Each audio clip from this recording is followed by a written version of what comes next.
Welcome to Super Top Trends. Kindly subscribe to our channel, click on the notification bell, like, comment and share. Thank you.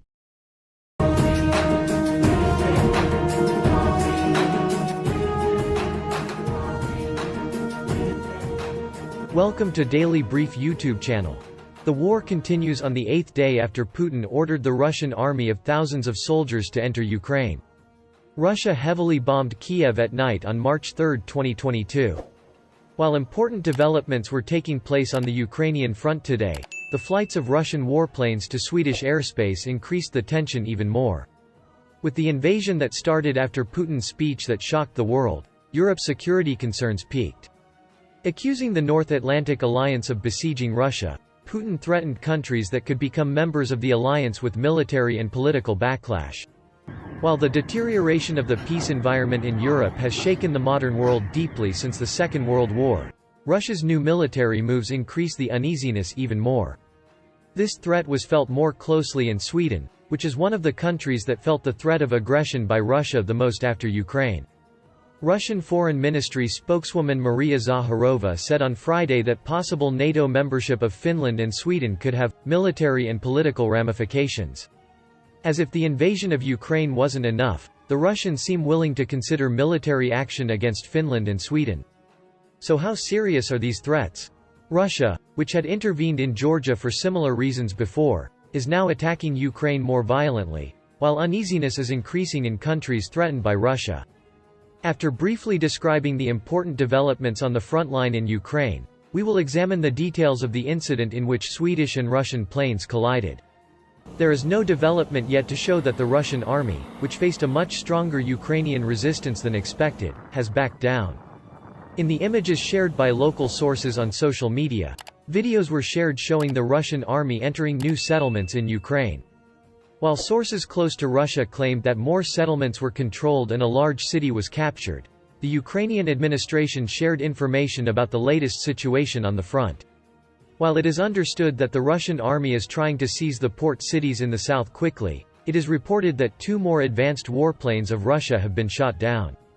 Eduard Basurin, the spokesman of the Donetsk People's Republic, which declared the self-declared People's Separatist Militia, announced that the city of Mariupol was completely closed.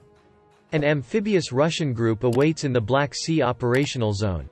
According to the General Staff of the Armed Forces of Ukraine, it continues to prepare for the deployment of Russian aggressors in the Zatoka and Odessa regions on the Black Sea coast. According to a video shared by local sources on social media, Russian troops, which have taken full control of the city of Kherson, are patrolling the area. The technological facilities of the Ukrainian intelligence and the 72nd Main Psychological Special Operations Center in Kiev were hit with high-precision weapons. The General Staff of the Armed Forces of Ukraine reported that 2 MiG-29 fighters of the Ukrainian Air Force shot down 2 Russian Su-35C fighters in the Kyiv region. The Ukrainian General Staff reported that Russian forces are trying to advance towards Kiev from the north and northwest.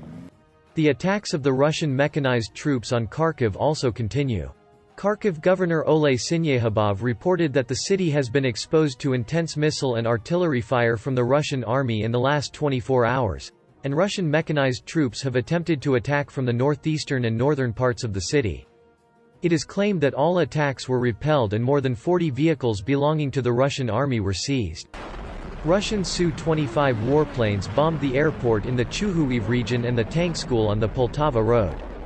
Ukraine announced that it shot down another Russian military plane. Russia claims that Tokmak, Vasilyevka settlements and the city of Kherson have been taken under control. The Putin administration associates the military intervention in Ukraine with security concerns over alleged threats from the West. This situation carries the risk of reflection of the conflict to other European countries.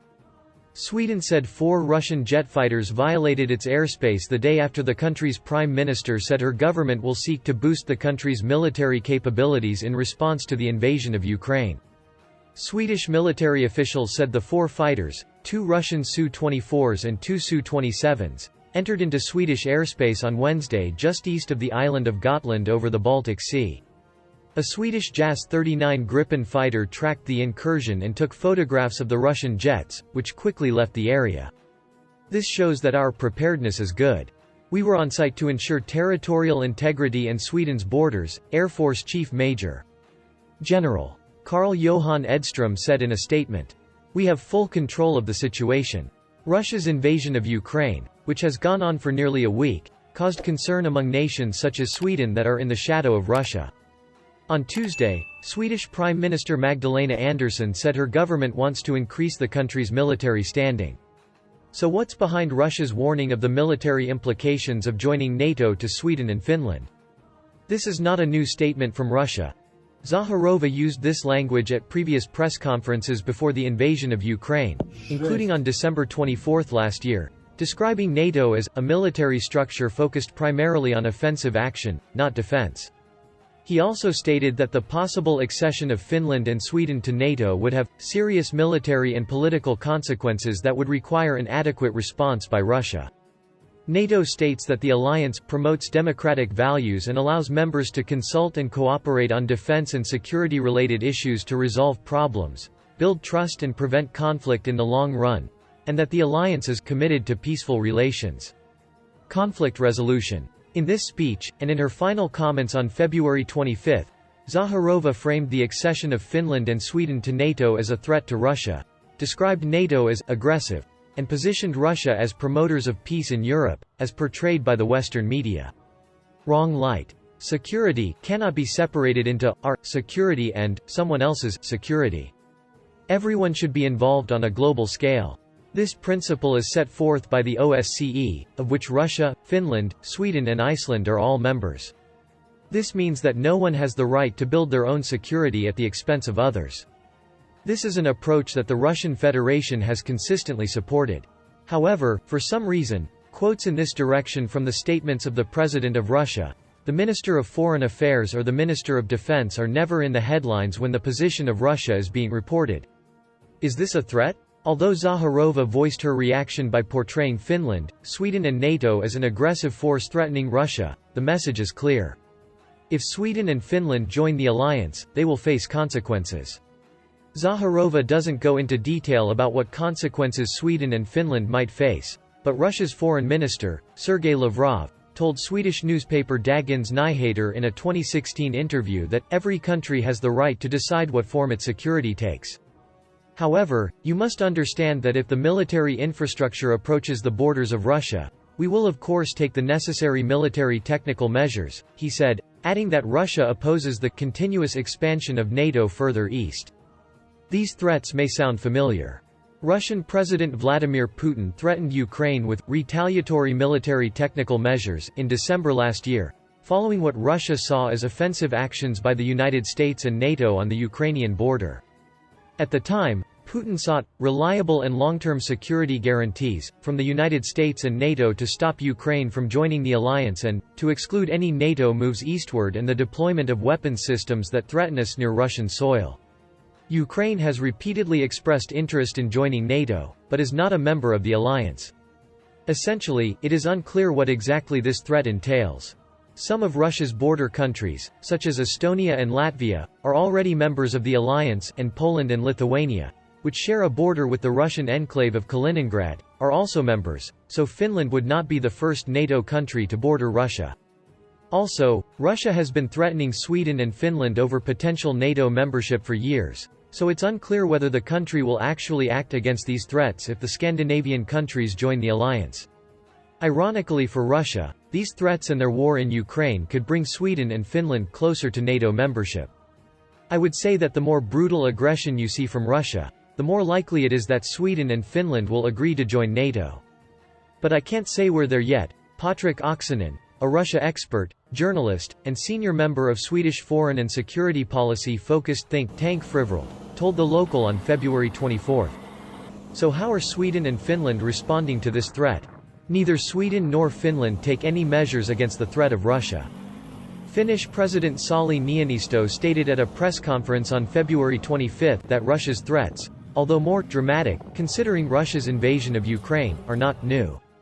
Niinisto noted that both Putin and Lavrov made similar comments, referring to a visit to Finland in 2016 and on another occasion in January of this year. I don't see a change, Niinisto said. At a separate press conference held on the same date, Swedish Prime Minister Magdalena Andersson said Russia's threat, "I want to be very clear. Sweden decides our own security policy independently. This is the principle underlying all the European security policy we now advocate." Before Russia's announcement on Friday, Russian Defense Minister Peter Hultqvist told TT that there is no immediate threat to Sweden, and that, if we start changing the basis of our security doctrine, we will put massive pressure on Finland, which has a long border with Turkey. Russia. The important thing now is to concentrate on the necessary defense measures and conduct exercises with other countries, he said.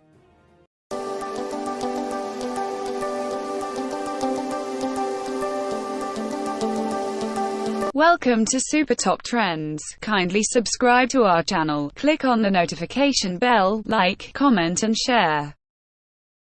Thank you.